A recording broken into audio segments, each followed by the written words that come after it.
I'm Pat Fraley, and those were a few of the characters I carry around in my hip pocket. This is the radio station you need to be listening to, lad. Between exercises, I'll slip in critical information.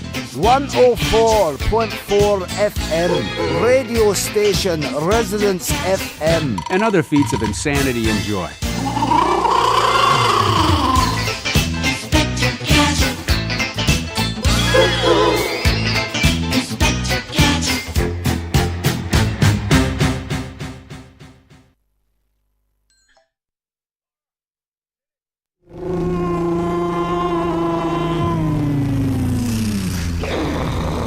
You're listening to Residence FM 104.4 FM. Well, look at this! Spears the guy here just in the nick of time. What does that make us? Big damn heroes, sir. Ain't we just? So what happened after he climbed up the tower and rescued her?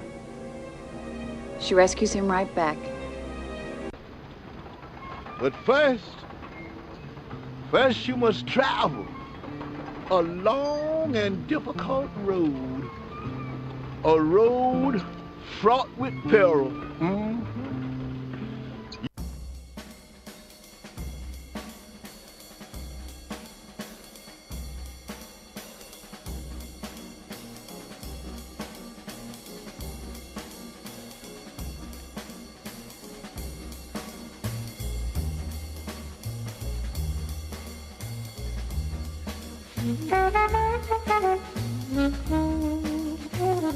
Hello and welcome to Shoot the Breeze on Resonance 104.4 FM, a film and TV radio show where a handful of film enthusiasts shoot the breeze about all things film and television. Resonance 104.4 FM. That's not my voice. Sorry, that was an extra voice. That wasn't even my voice. Anyway, carry on. I am Marcus E. Acko, and the TV show season that I am eagerly anticipating is the third season of The Good Place on Netflix. I am Laura Sampson, and my thing that I'm looking forward to most out of everything, all of the trashy TV series, is I see the most quality one is Amazon Prime's season 2 of The Marvelous Mrs. Maisel. Yeah, hello, I'm David Campbell, and mine... Is your mic not working? David, seriously? Well, hello, can you hear me? I can hear you. Oh, okay, well, in that case, irrespective of that, the show that I'm looking forward to most is season 2 of Atlanta on terrestrial TV. Okay, well, that's I was going to say, because it's already out. Everyone's watched it, but obviously on terrestrial TV, so that's fine. Just before we introduce our guests, I just want to say, Laura, welcome back. Thank you. Where have you been? I've been around the world, and I just can't find my baby. Oh, we miss you. Until I saw you again. I know that song. I know that reference. I know that song. Not Sinead O'Connor. Gloria Steinfeld. No. Yes. No. Which one? Being around the world, blah, yeah. Yes. Just can't find my baby. Yes. Glorious. No, it's Gloria Steinfeld. Everyone's Googling right now. It's Gloria Steinfeld. No, it's Gloria Steinfeld. Oh no! Puff Daddy did a remix in like the 90s where it was like "Been Around the World," and not Puff Daddy, but it's a Puff Daddy Biggie remix. Oh, I didn't. I'm just sharing the Facebook Live. All right. Well, with us in the studio, please tell us your name and which TV show season or TV show in general you're looking forward to. We'll start with my very 1, 2. Yeah. What? Don't interrupt. We're introducing the guests. I'm sorry. Don't interrupt. Mic test. Don't interrupt. David. It's working now. All right. To my immediate left, please tell us your name and what TV show you are eagerly anticipating. I'm Bizhan Tong. I'm looking forward to season 3 of Daredevil. Sorry. And to his left. Very good. Hi, I'm Kevin Leslie. I'm already anticipating and looking forward to season 3 of Ozark. I've just finished season 2. It's phenomenal. Yep. And also season 3 of Narcos. That's season 3 of Narcos. Yeah, because that's coming soon. That's setting Mexico. Yeah. And you just said Daredevil, and I was like, we just retweeted the fact that it's coming out in October. Thing is, but The Good Place with Kirsten. I keep forgetting her name. Bell. Thank you, Kristen Bell. That's coming out next week. So that's what I'm like, nah, I want to watch that. But then Daredevil, yes, absolutely. Marvelous Miss Maisel, Laura, you were talking about? Yes, I agree. Yes, I have to admit. So good. I binge watched that first series in one night. Okay. I was very tired the next day. Okay. Then I watched it again the next night. We did that in 2 nights. And it was, that's still pretty impressive. Yeah, it was a great show, and the Emmys, we'll talk about it later with the Emmys and everything else. So yeah. And David, you were talking about Atlanta season 2. Yeah, I'm looking forward to that. I'm well and truly looking forward to that. I'll tell you, it's a good season. They come back strong. It's the first season's good, the second season's great. There's one episode in particular, I can't remember the character's name, but I won't spoil it. But it's right in the middle of the show. Is that you, Laura? That's me. No. Oh, that's Kevin. I realise you can't look at comments, otherwise it brings up the live. Yeah, that's true. No worries. If I'll see comment, we've already got comments on here, so we'll talk about. Anyway, the comments that we're talking about, those of you who are listening on live on Resonance 104.4 FM, or listen to this podcast that will come out on Monday through Shoot the Breeze with Laura, Marcus, and David. We're also Facebook streaming on Shoot the Breeze on Resonance 104.4 FM on Facebook. So we've got some people on there. We've got Brian Patrick O'Malley from Mansfield. Thank you for watching. Laura Potter says, "You rock, Kevin." Well, he hasn't done much yet, so he already rocks, though, doesn't he? Okay, yes, fair enough. True. The shirt, yeah. I did compliment him on the shirt when he walked in. Can tell the iron's broke. No one can see that. They think it's just Facebook streaming. Anyway, thank you all for joining on Facebook Live, watching these two gentlemen come to talk about the movie that they are promoting, which is The Escort. We'll talk more about that later on. We'll also talk about our top 5 favorites, and the category for this week is top 5 favorite road movies, which is in anticipation of Bizhan's next movie. But we'll talk about that later on. Before we do any of that, let's do film and TV news.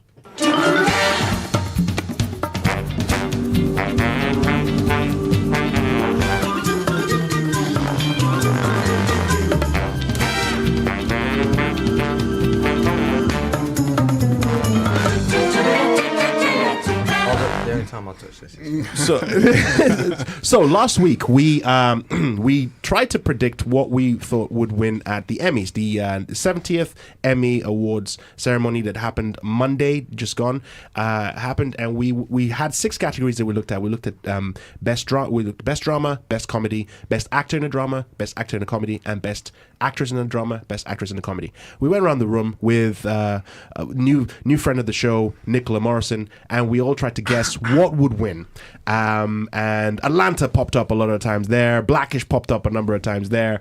Unfortunately, in those 6 categories, we struck out. Well, no, I'd say we struck out. I think if we listen back, we probably got who was going to win Best Actress in Comedy, because we've said one from Miss Maisel would probably take it. But David, you've got the list of who won, right? Yeah, I'm just going to quickly run through them. Yeah, please. In Best Drama, it was won by Game of Thrones. That I didn't see coming. Right. I really didn't see that coming. Are you guys fans of Game of Thrones? Yeah, huge fans. Okay, huge fans. Yes, yeah. See, I'm a fan of the show too. I like it, but the fact that it stepped away, it's been like what, a year and a half since the last season, and they're pushing it back, right? Yes, even longer. Yeah. Exactly. So I didn't think that Emmys would then do anything in the Emmys, because with winter's everything been else coming for a long time. Yes, and but with all with competition like Handmaid's Tale and The Crown and everything else, I pretty much thought that one of them would pick it up, but we were wrong. So Game of Thrones got it. Yeah. For comedy, it was The Marvelous Mrs. Maisel, which we kind of we suspected that, although we were rooting for Atlanta. Mm-hmm. Yeah. Best actor in a comedy, Bill Hader for Barry. Was expecting Donald Glover to take that. I like him in Barry. Have you guys seen Barry? Some of it. Oh, Barry's great. For those of you who haven't seen Barry, it's a hitman is sent to do a job in Hollywood, and he's lost with what he wants to do with his life, and he stumbles into an acting class run by Henry Winkler, and he decides he wants to become an actor. It's a great show. I'm not surprised he won it. I would have wanted Donald Glover. Who next? Best actor in a drama, Matthew Rhys, for The Americans. For The Americans. Again, surprised that he won it. Love that show. Bizhan, we're talking about this. You've caught a couple of episodes, or you haven't caught up? I've seen the first 2 seasons. Yeah. So I just need to watch the rest. Okay. Kevin, have you seen The Americans? I may have done. Describe it to me. It's set in the 80s. It's 2 Russian spies are embedded in America in the 80s, and they are basically pretending to be an American family. and they live right next door to an FBI officer who is investigating them. And I can't remember who plays the character, but Matthew Rhys played the lead Russian. Kerry Russell plays his wife, and again I can't remember his name. Who plays the FBI officer? But anyway, it'll come back to you. It'll come back to me. Yeah. Sorry. Neil Emmerich or Noel Emmerich? Oh, Noel Emmerich. Well done. Yes. Well done. Yes. I'm terrible with names. Anyway, so Matthew Rhys got it. Right. I was surprised he didn't get it. I was surprised he got it. Not surprised that he deserves it because he's puts on a great performance every single episode. Again, we had other people that we thought would win it, but go on, Karen. Actress in a comedy, Rachel Brosnahan. Yep, in for Marvelous Mrs. Maisel. She is so good in that show. That is a great show. It's on Amazon Prime at the moment. What else can I see her in? I don't know. I haven't seen her in anything else. We can check her IMDb list and then post that on Facebook. But was she in House of Cards? Was she in House of Cards? I think she was. Not as a big role, though. Probably just my minor role. Yeah. But this definitely will, well, that's going to change pretty soon, isn't it? Yeah, absolutely. Yeah. Okay, what's next? And the last one, Best Actress in a Drama. Well, we all know about this one, Claire Foy, because they've been yakking on about this because it's one of the few Brits that won something. So, Claire Foy for The Crown. For The Crown. Mm-hmm. Yeah, well deserved. But don't forget, Atlanta did win an award. Yeah, it did win an award. You scoured to try and find which award Atlanta won. Please tell us which was for best guest actor in a comedy, and that was Cat Williams. Yeah, I have to admit that episode is a tight episode. It's really good. I Do like not spoil. it. I'm not going to spoil it. Right, okay. But what I'm going to say is, what makes that episode amazing is because of his pet. That's all I'm going to say. That was a spoiler. Was it a spoiler? Let's move Is on. that a spoiler? Michael Lamario is going to be like, yeah, that's a spoiler. Be quiet. Apparently, I'm terrible with spoilers, right? I don't. Do you think that was a spoiler? I didn't get anything from it. Yeah, Okay, exactly, right? I did. You're gonna see. What, have you seen a clip? Do you know what his pet is about? No. You said his pet, so now I'm thinking, oh god. As soon as I see it, I'm looking out for a pet. No, but you'll see that the moment it starts. That's what starts the episode. That's right. But then again, you see, you're saying to me that's the key epic thing about it, and I wouldn't have known that unless you had said that. You and Michael need you. Honestly, anyway, moving on. Moving on. Anyway, so those are the Emmys. We'll better luck next time for the next set of awards. But yeah, let's move swiftly on. David is trying to rush me so we can carry on talking to our guests. You're listening to Shoot the Breeze on Resonance 104.4 FM. I'm Marcus Iacco. I'm Laura Sampson. And I'm David Campbell. With us in the studio, we're going to spotlight them in a second.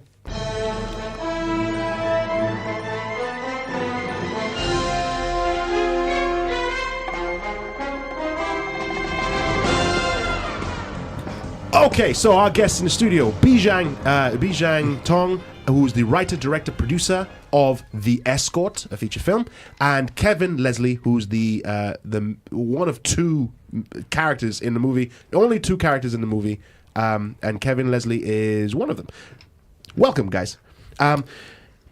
Bizhan has already been on the show before talking about this film. So here's what we're going to do. Bizhan, I'm going to skip you. I'm going to go to Kevin. Kevin, please tell us what The Escort is about. Oh, man. that's his job. I know it's his job, but he's already done it. He's done a terrific job. You starred in it. Come on, you should know. Yeah, no, I do. He was in an episode in the second season telling us about it. You please tell us about the film. No, so The Escort is kind of set in real time. Mm-hmm. It's about these two characters. You just nudge your phone. No, about these two characters. I play Eric and let's say Veronica for now, because we don't want to give spoilers out. Of course. So kind of Eric is the client that turns up for a 60-minute session with an escort, but it's certainly not what it seems to be. Okay. He's there to try and convince her that to do some different kind of work, that she's better than this kind of work that she's doing. But what's so interesting about it is the aspect that we're looking at is kind of like how gender is perceived in society, and the fact that she's no damsel in distress. She certainly doesn't need saving. She's a very strong, powerful, and very well written female lead. Okay, yeah, and part of why we're excited to have these two in the studio is because we went to the premiere. David and I went to the premiere, the UK premiere. And I have to say UK premiere because it's been going around the world in different festivals and it's been racking up awards. David, rattle through the list of awards that this. I'm only going to give 3 different festivals. Sure. Okay. Yeah. Only 3. Keep it to 3. Yeah. Right. Okay. So in the Mediterranean Film Festival, it won Best Romance. Okay. Oh, best. I'm sorry. What? Best Romance. I didn't even know that. I didn't. Best romance. Okay. Yeah. This is what I found out from Bizhan just upstairs. You know. Yeah. So. Hold on. Sorry to just jump in there. Yeah. So it won Best Romance in what was the film festival? The Mediterranean Film. Okay, Festival. I need to find out what it was in competition. What was in competition with the Escort for in the romantic category? Because just to check. Because Okay. Anyway, carry on. Okay. In the New York Kew Gardens Festival of Cinema, I had to say that slowly because I'm just thinking Kew Gardens here. Yeah. New York Kew Gardens Festival of Cinema. Bizhan Tong, Best Director. Yes. Okay. Well done. Yeah, every round of applause. Yeah. That's just the first one. Carry on. Kew Gardens, New York. Yes, Kew Gardens, New York. And in an Indie Fest, it won 5 awards. 5 awards? It won Best Actress, Best Actor, Best Director, Best Writing, and Best Feature Film. So it did win Best Writing? Yes. Okay, so because the reason why I'm surprised by that, not surprised. What? Wait a minute. Sure. That's a pretty clean sweep. Absolutely. Well, yeah. Right? I mean, who was it up against? We don't care who it was up against at this point. It won. Exactly. It's like that's the thing. It's like they didn't win, so we don't care about them. They'll just be lost in the annals of history. Losers. Yeah, exactly. Okay. The reason why I am happy the film actually got Best Writing in at least one festival, because I was looking through the list and I must have skipped that one. Watching the film yesterday, the first thing I said to you, Bizhan, I want to see a best writing or best screenplay award. Yeah, it's a bit embarrassing. I actually forgot I won that one. Oh, fair enough. Yeah, because you didn't correct me. He didn't say nothing. You know what I mean? Sorry about that. I'm still basking in the glory of best director and everything else. I mean. And the reason why I'm bringing that up is because this is a two-hander. Kevin, you and Olivia Moyles, who unfortunately couldn't be here with us today because she's ill. Olivia, hope you get better soon. Come back into the studio and you can tell us about your role in this movie and your other projects. It was the two of you. Yeah. She's tuning in right now. You should be tuning in right now, but we're not Instagramming. From your this. sick bed. Yeah, she's an Instagrammer, but she doesn't do Facebook Live, so we'll send her a get well soon card. Anyway, this is a two-hander. Kevin and Olivia basically handle this project on their own. There is nobody else, and it's just banter between these two people in one location, in a house, in an apartment, and they move around different rooms. And what sizzled for me was the dialogue. The two of you carrying the dialogue, it just basically was. I love watching films and just listening to two or more characters just bouncing about with each other. Aaron Sorkin, my favorite writers, Aaron Sorkin, Joss Whedon. Those who have listened to the show know I keep raving about them, and this kind of reminded me about that. Bizhan, coming to you, what was your inspiration for writing the dialogue for first Kevin's character Eric and for Olivia's character Veronica? For me, there were two elements. So I grew up loving Aaron Sorkin. Grew up with David Mamet, Shane Black. Yeah. I love reading their screenplays. In the case of Shane Black, I love the way he wrote it. It was like a Pulp Fiction novel. And so when I realized I needed some heightened reality in terms of a story to really engage the audience. And so writing it was a case of treating it like a musical beat, like Mamet or Sorkin does. At the same time, so that's the approach I took for Kevin's character. When it came to Olivia, I did that, but then I started watching on a weekly basis Chasing Amy. Nice, Kevin Smith. Yeah, okay. Because I think that's a perfect romantic movie for the 90s in terms of it reflected the nature of relationships during that decade. Yeah. And so I was trying something for the new generation. But at the same time, I need to look back to the past, and Kevin Smith just does a superb job there. And so when I was looking at the chemistry between the two, I thought, okay, just watch a film, listen to the dialogue, and every week I do that. Yeah, and that's one thing. A lot of the sort of the dialogue, the battle between Eric and Veronica. As you talked about, Kevin, you mentioned this exploring gender politics or the perspective of gender in society, and how Eric, this masculine character, is coming in to rescue this feminine character, but it gets turned on its head. So how did you sort of prepare yourself for that role, as this customer, or this John coming in to meet an escort? It was to be honest, it was a difficult one. I mean, in terms of time constraints, and we spoke a lot about, the script, the dialogue.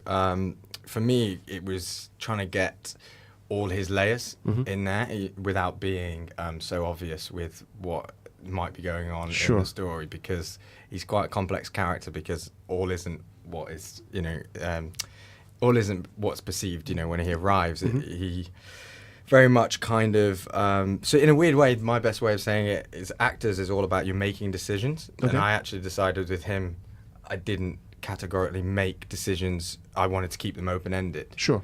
So decisions when people say there's moments where he's declaring his love. I actually, as an actor, didn't decide whether he loved her or not, because I liked the ambiguity of, even when he's saying it, do you believe?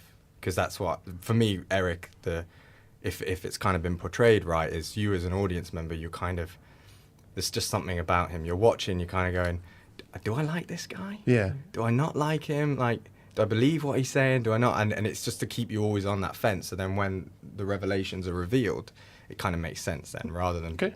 Yeah. All right, you listen to Shoot the Breeze on Resonance 104.4 FM. I'm Marcus E. Acko. I'm Laura Sampson. I'm David Campbell. And with us in the studio are writer-director, producer of the movie The Escort, Bizhan Tong, and the lead actor, Kevin Leslie, talking about The Escort. I've got a question, because we watched it last night, and there were a couple of things that popped into my head, and when I did some research on it, I noticed that you had a thing on YouTube saying about the 5 issues you had. This is Bizhan. This is Bizhan. Yeah, sorry. Speaking to Bizhan now. 5 issues you had whilst filming The Escort. Yeah. And a couple of them I've left to one side, but you said noisy neighbours, director of photography, and climax of Act 1. What kind of noisy neighbours in an Escort building? Exactly. So what kind of noisy neighbours? And just go through that. A lot of hammering. For an Escort movie. Okay. It's a case where so when we chose the location, there was building works being done next door, and we're told that will be completed by the time you came to shoot. So we came to shoot, and of course that wasn't the case. So, throughout the filming, we were hearing power drills, saws, hammers, and so forth. And, of course, the mics are picking it all up. So I'd have to keep running over to them, talking to the builders, trying to structure some sort of schedule. And it became a challenge for us. I remember that one of the toughest scenes was doing a monologue, during an emotional scene. Kevin's giving one. And, fortunately, he's off-screen at that moment, because I'm focusing on Olivia's character. So we're seeing her emotions, we're hearing Kevin speaking through the door, and at the same time we're hearing drills. It just becomes it's this behemoth of a sound. Right, okay. So it was a bit of a nightmare. The scary thing was the builders all thought we were doing a porn film, and I hadn't even told them the title. Fair enough. Right, so in the background there's all that hammering going on. Of course. It reminds me of that. There was a pop video. I can't remember what year it was, but it's sort of like loads of construction workers, but they're all women, and it's that push me.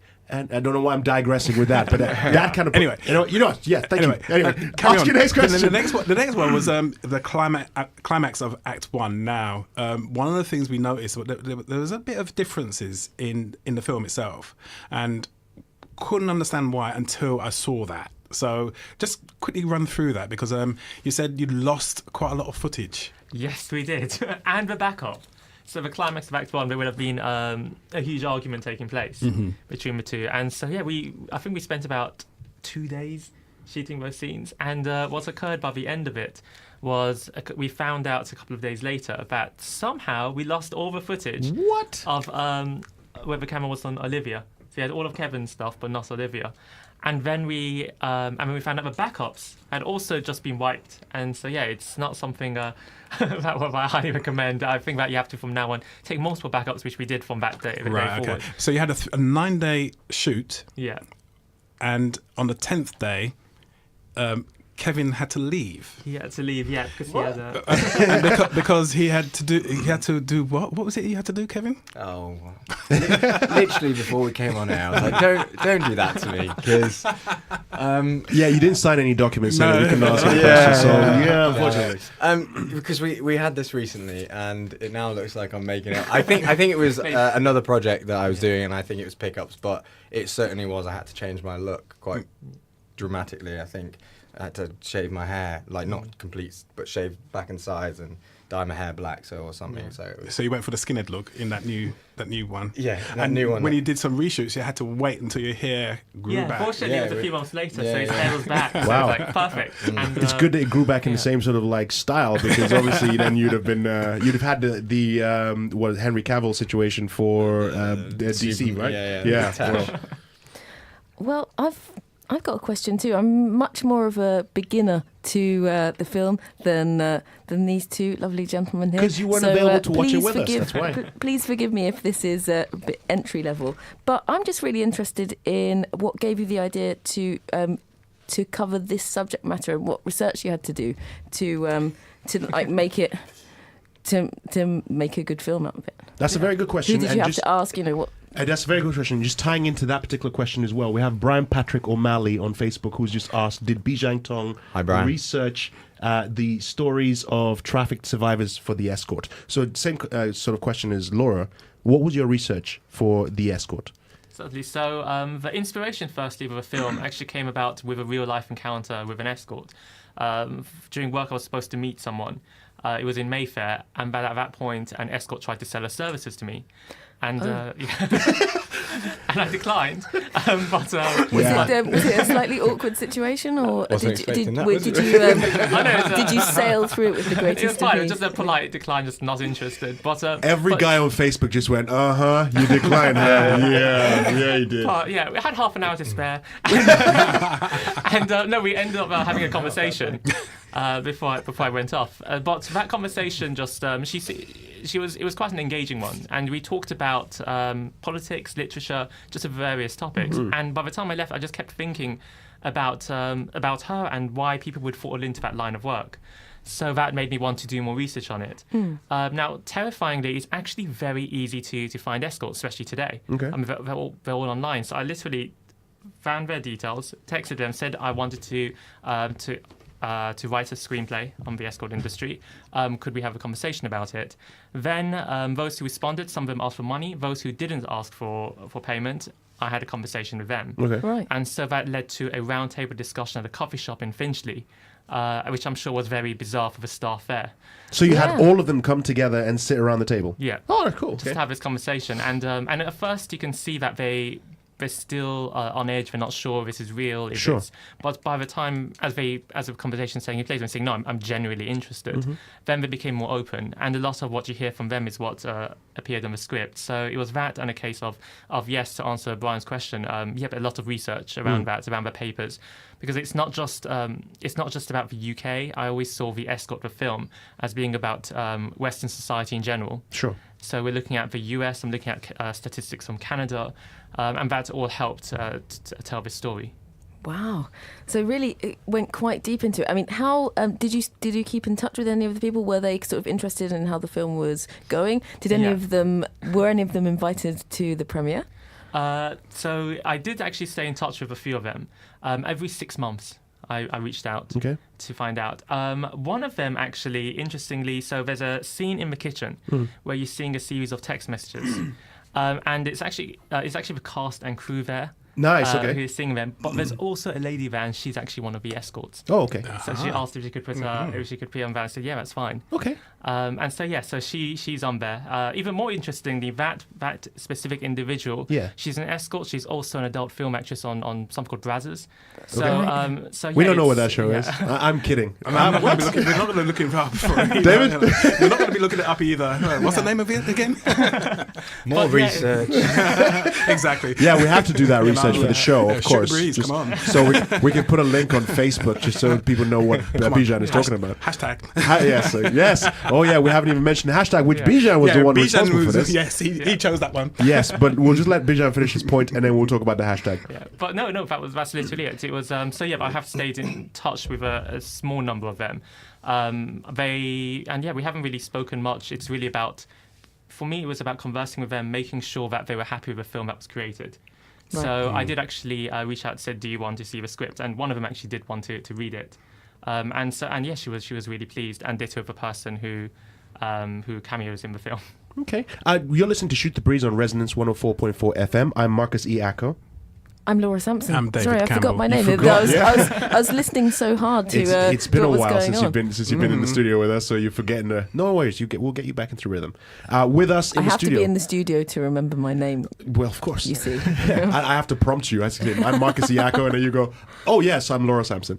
With us in the studio, the writer, director, producer of the movie The Escort, Bizhan Tong, and the lead male character, Kevin Leslie, in the studio with us, talking about The Escort. We're currently on Facebook Live at Shoot the Breeze on Resonance 104.4 FM. You can also send us messages on Twitter at STB_Resonance FM. Send us your questions if you have any questions about of the director and the main character of the movie The Escort, or about the next project that you're working on. Bizhan, please tell us about Night Ride. Sure. So I'm moving away completely from a social drama like The Escort to Night Ride, which is a thriller. So the story is a hitcher is picked up by a family of serial killers. Okay. And it's a road trip thriller. It's exploring the dark side of the American dream.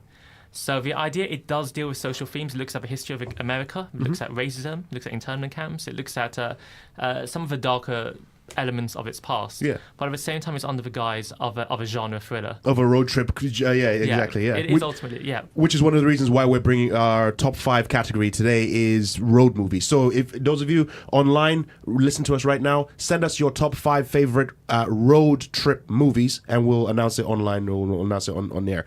We're going to go around the room later on, talk about some road trip movies. Have you all got your top 5s? Yeah. You got your top 5s? Good. See?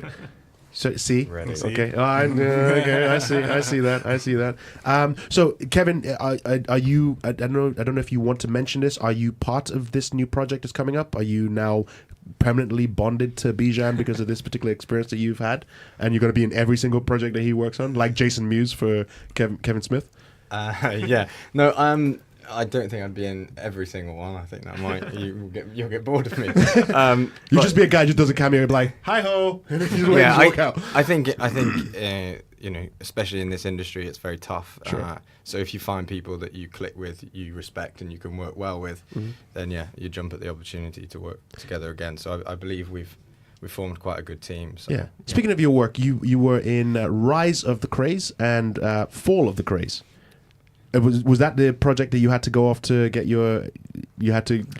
get yourself redone for? I'm trying to remember dates, and I'm sure everyone knows. No, but it was such a good. I've kind of what would be described as a quiet 2 years in terms of like socially, but that's because I've been working really hard, and now this year seems to have been everything's coming out, and you're doing the PR and all that. So I can't even remember when we shot this. That's what I mean. I think it was February last year. 17 or 16?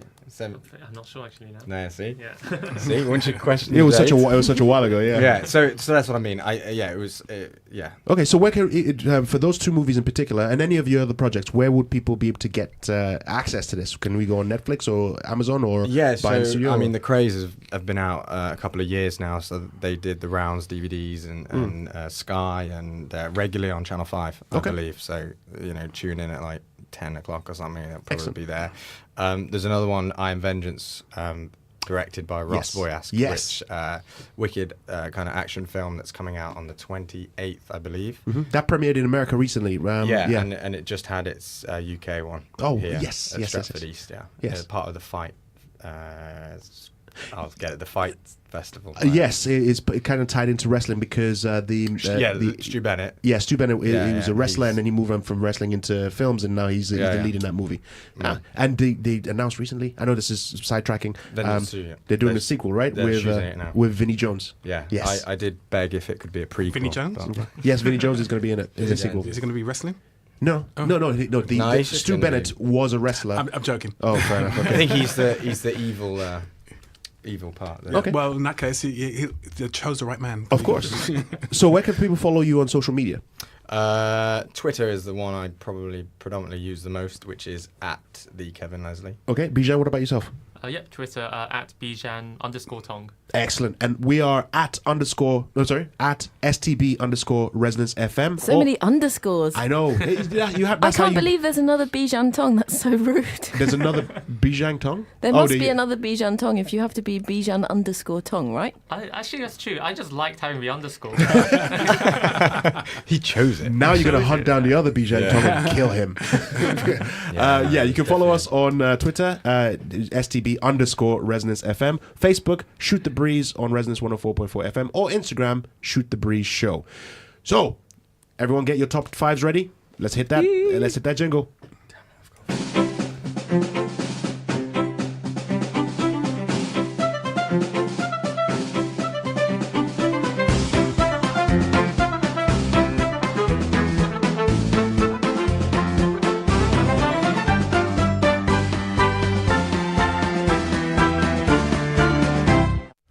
Okay, so hit us with the hashtag. It's all about the three-way. It's all about the three-way. Number three. Here's what that is. I have to explain it every single episode. Kevin obviously doesn't know what this is. B-Dog is in the house. Bizhan knows what this is. Okay, so. For those of you who are new to the show, a while ago we had Elise Quevedo, who is a social media guru, come on the show, and the first thing she did was chastise us while we were online, saying, "Why don't you have a hashtag?" And we're like, well, we don't know what hashtags are, but anyway. So we said, fine, we'll set up a social media campaign. And we were brainstorming, and David pitched three-way, because it was myself, David and Laura as the presenters, and so it was supposed to be three-way, and then all of a sudden it became It's All About the Three-Way. And as a joke, we said we'll throw that in one of the options. We put other ones like Shoot the Breeze Show and Top 5, etc., etc. We put that out on social media, and everyone that responded was like, oh, it has to be It's All About the Three-Way. Yeah. So we got that, we put that in the list, and we said, okay, the next guest is coming in is going to decide which one it was. Guess who the next guest was? Bizhan Tong. He sat down, he looked at it, he was like, okay, well, I know your show's called Shoot the Breeze, and so Shoot the Breeze Show will probably be best, but, because everyone's responded to this one, I'm going to go with hashtag It's All About the Three-Way. So, please send us your top 5 favorite road trip movies. Send it to us at Shoot the Breeze on Resonance 104.4 FM on Facebook, or on Twitter, STB_Resonance FM. Send it now so we can discuss and use the hashtag It's All About the Three-Way, hashtag Shoot the Breeze Show, hashtag top 5 favorites. We're going to go around the room. We'll start with top 5, then number 5, and number 4. We'll start with Bizhan Tong, then we'll go to Kevin Leslie, then David will do his top 5, then Laura will do her top 5, then I'll do my top 5, and then we'll go around the room again. Those of you that listen to the show, you know that's what the segment is. Bizhan, what's your number 5? What's your number 4? Okay, let me quickly prelude this by saying Night Ride was highly influenced by The Hitcher. Okay. But it's not in my top 5. Okay, fair enough. No, it makes sense. Okay. Nor is Mad Max Fury Road. What? Why not? No, I wanted to, but my top 5 has to be a personal favourite. Okay, fair enough. Or Rat Race. Or Rat Race. Oh, okay. Now you get out of the studio. I know, shocking. And my number 5 is Thelma and Louise. Nice. Okay. It's one of the ultimate road trip movies. Gina Davis and Susan Sarandon. That's the one. Yeah. It's great. It's Ridley Scott. One of his best films, in my opinion. And it's got a great cast. It's got Michael Madsen, Harvey Keitel. It's got quite a few. Brad Pitt, really one of the heroes. One of his, That was his first film, wasn't it? I think so, maybe. Yeah. Okay. Very memorable in that. Yeah. So that's your top number 5. What's number 4? Number 4, Easy Rider. Oh, okay. I think that's going to pop up again. Not on my list, but it's going to pop up again sometime soon. So, yeah. Easy Rider, that's Dennis Hopper, Peter Fonda, Jack Nicholson. Yes. Excellent. Okay, Kevin, what's your number 5? What's your number 4? Can I have one of his? Sure. He had about 7. So the ones he threw away, you can pick up. Basically, I've got 4, because I did have a 5th, but you... in the green room, you threw it out. I did because it didn't count as it's not a road trip movie. I'm happy to put Oh Brother Where Art Thou is on every single list. Unfortunately, it doesn't match the category for every single list, so that doesn't work. It was just to explain that it was more of a scene. It was a road trip movie. So, but number 4, I'm going to go with the classic Dumb and Dumber. Yes, nice. Everyone has been picking that. Well, people have been mentioning it to me. Dumb and Dumber. It pops up in a lot of road trip movie categories. So that's good. Okay, so that's your number 5. What's your number 4? Oh, that was 4. What was number 5? Because you skipped number 5. Well, because you threw it out. So so that was going to be your number 5. So I'll have a number 5 then. You know what? I'll tell you what.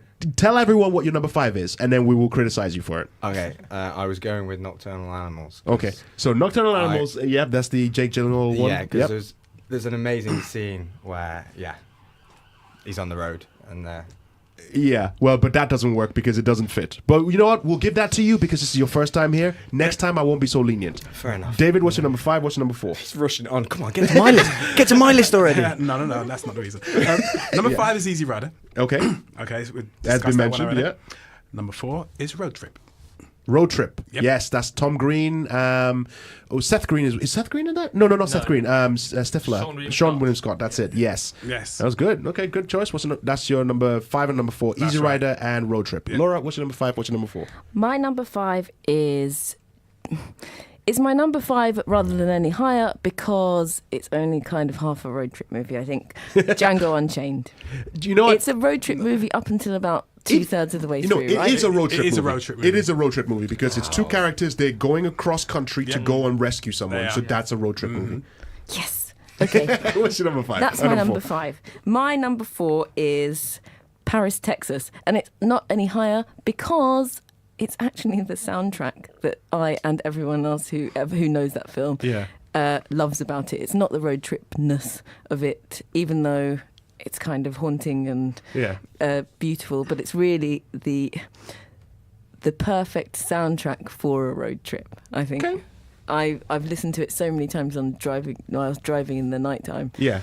And so no, that's good. That's good 5. Good number 5. Good number 4. My number 5 is, you've mentioned it, Road Trip, but I'm sort of combining that with Euro Trip. So those two. Road Trip and Euro Trip are my number 5 for road trip movies. They're funny and so on. Mm-hmm. My number 4, The Gods Must Be Crazy. If you don't know what The Gods Must Be Crazy is, it's set in Africa. It's set in Botswana.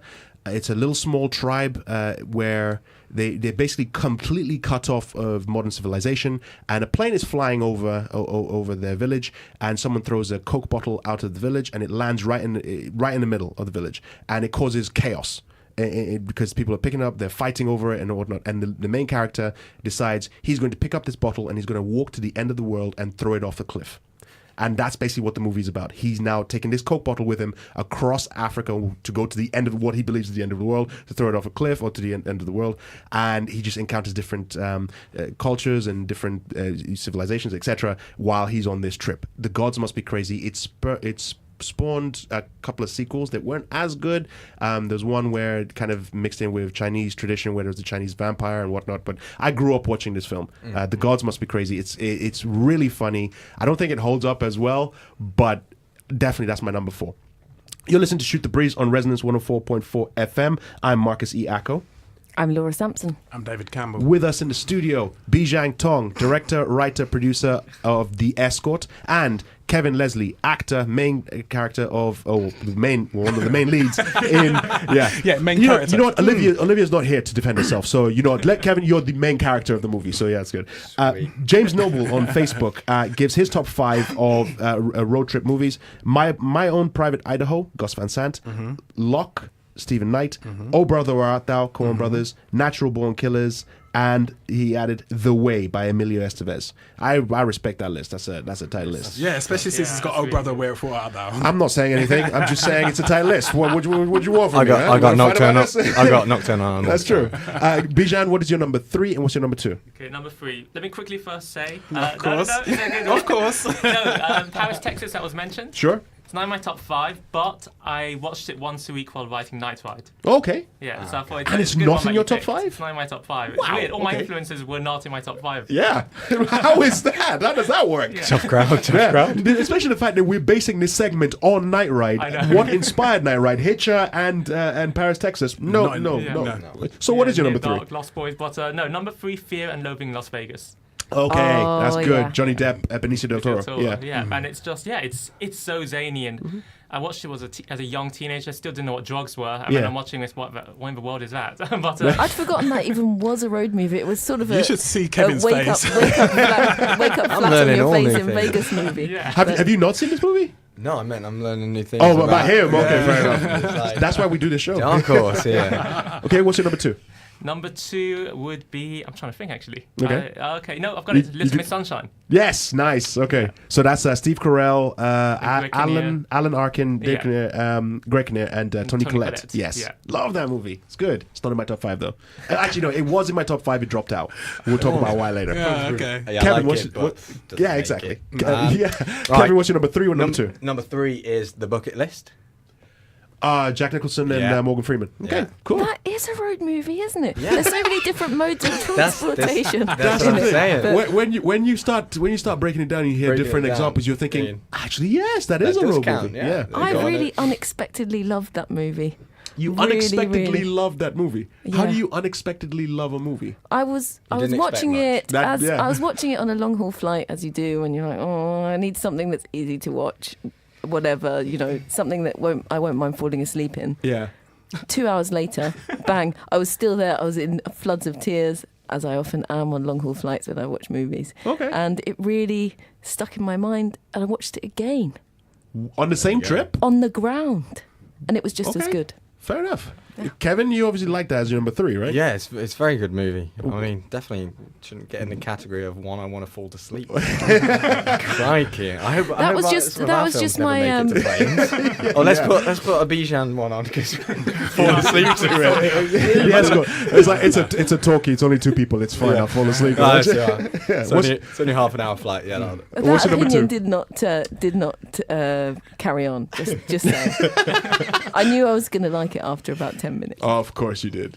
I did. Okay. Kevin, what's your number 2? Number 2, The Fundamentals of Caring. Oh, that's not on my list. What is that? So it's Paul Rudd, Craig Roberts. He kind of has Paul Rudd has tragedy in his life. Yeah.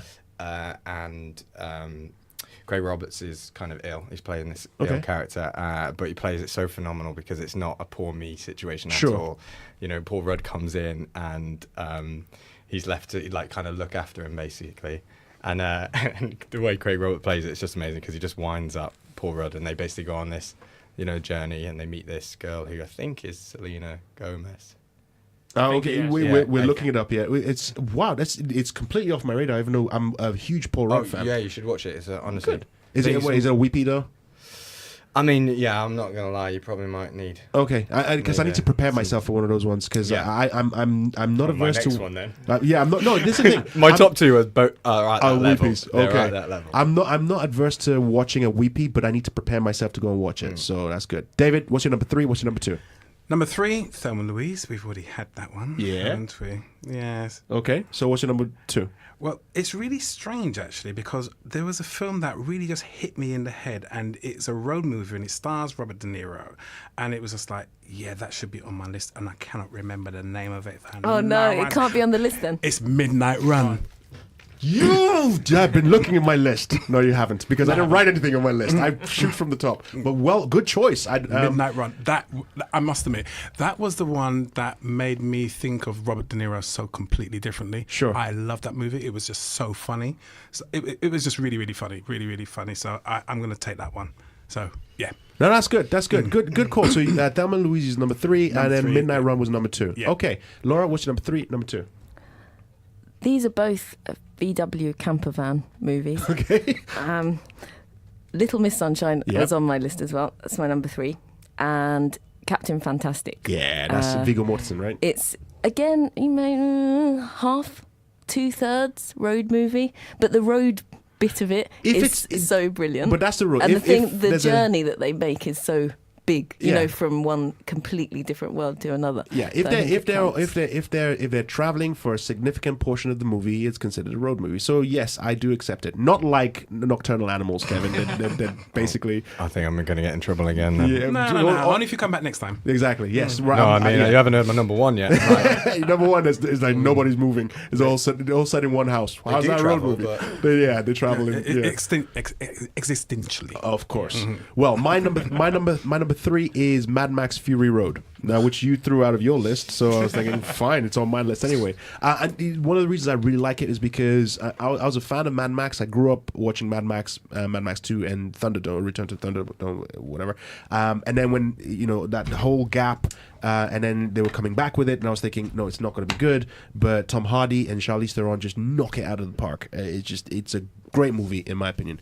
My number 2, Midnight Run. I mean, come on, you've got Robert De Niro, Charles Grodin. It's just so good, and it still holds up today. And I would be so devastated if I had left that off my list. I'm telling you, absolutely. I'm so glad it just hit me at the last moment. I would have hit you if you left it off your list. No, I would. Well, I would. But anyway, it's a great movie. You still watch it today. The jokes are still funny. It's the 80s movie. It's whatever, but you still watch it. It's still good.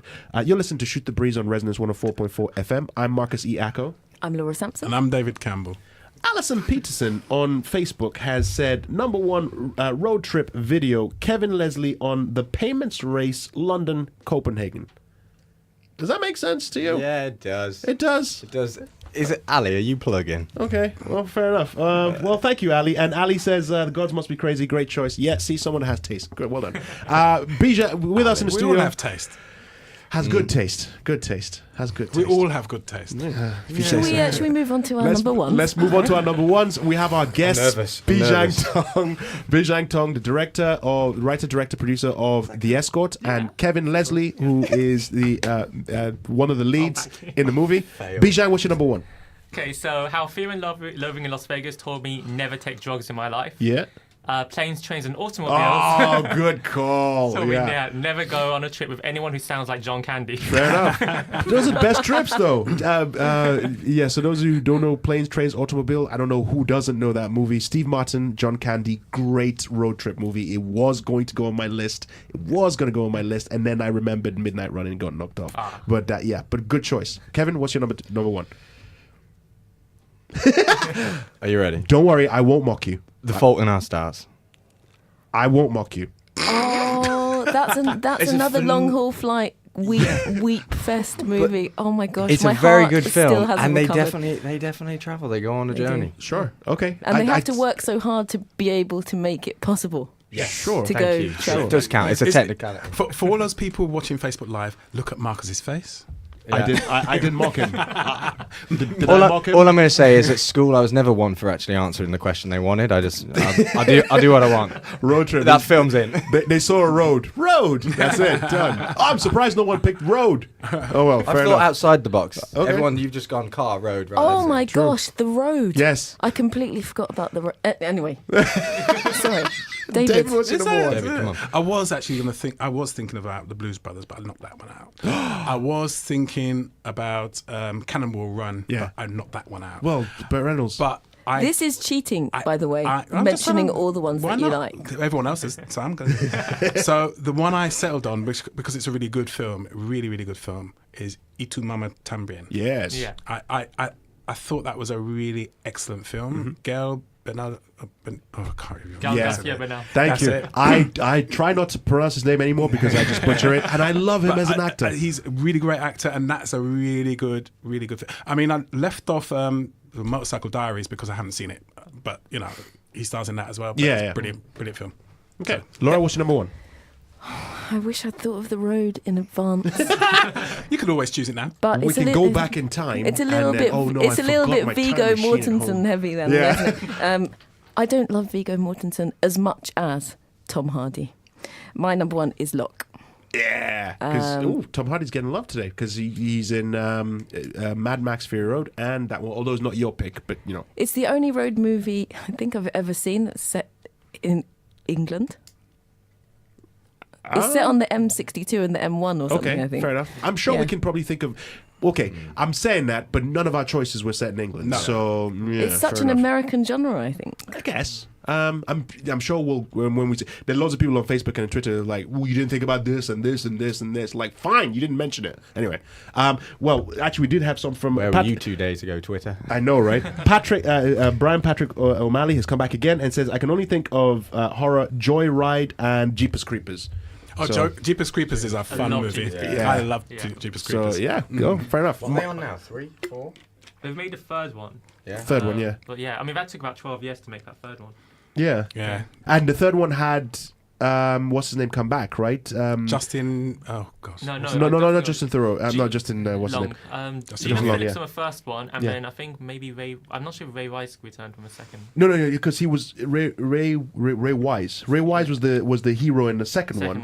He's the one that comes back in the third one, doesn't he? I'm not sure. Because he's not in the first one. No, he's not in the first one. But Yeah. Gina Phillips on the first one, the sister, is in the third one. Yeah. Okay. Fair enough. Well, my number one is Oh Brother Where Art Thou, because pretty much every list I pick, Oh Brother Where Art Thou will be on there. Oh, It is a actually, road no. trip. My number one star person who's telling me is to wrap the up. Never-Ending Story. Oh, good Oh, gosh, yes, yeah, well done, yeah, well done. She managed to Welcome get back. She managed to get that one in again. Yes. Every episode that she's in, she mentions that film because that's her number one film. You're listening to Shoot the Breeze on Resonance 104.4 FM. I'm Marcus E. Acko. I'm Laura Sampson. I'm David Campbell. With us in the studio, I want to say thank you very much for coming in. Dave, the director, writer, producer of the Escort, Bizhan Tong. Thank you for coming in. Thank you for having us. And one of the leads of the movie, Kevin Leslie. Thank you very much. And thank you all very much for tuning in on Facebook and listening on Resonance 104.4 FM. And it's going to be listening to this podcast on Monday. Thank you all very much for listening. See you next week. Yeah, we're going to play you out now. Oh, we're going to play me out. Thanks. Yeah, we're going to play you out. So, okay. You know what? Fine. Play me out. We're going to play you out. Yeah, we're going to play you out.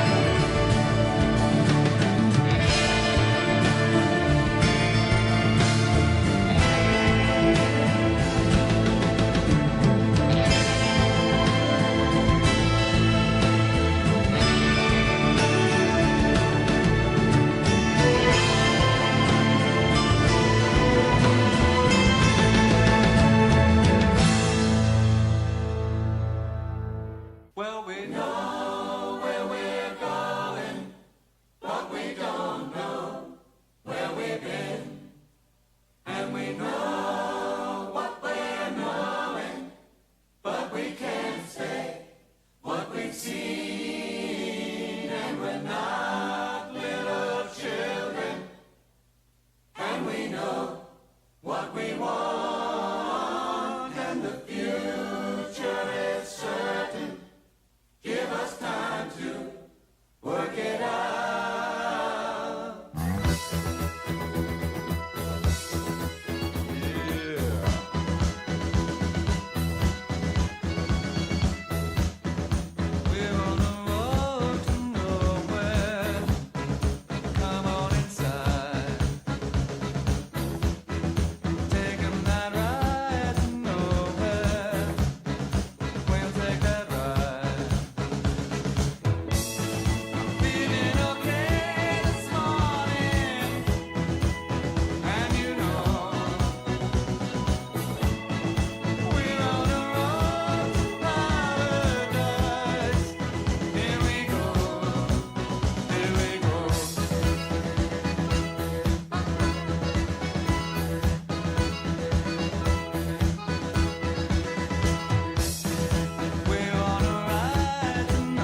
KPR radio station classic for classic rock and classic funk. That's quite a mix, but it's great for your ears. Listen up.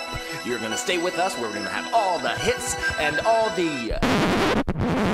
Oh. Imagine that. Imagine a radio station. Resonance 104.4 FM.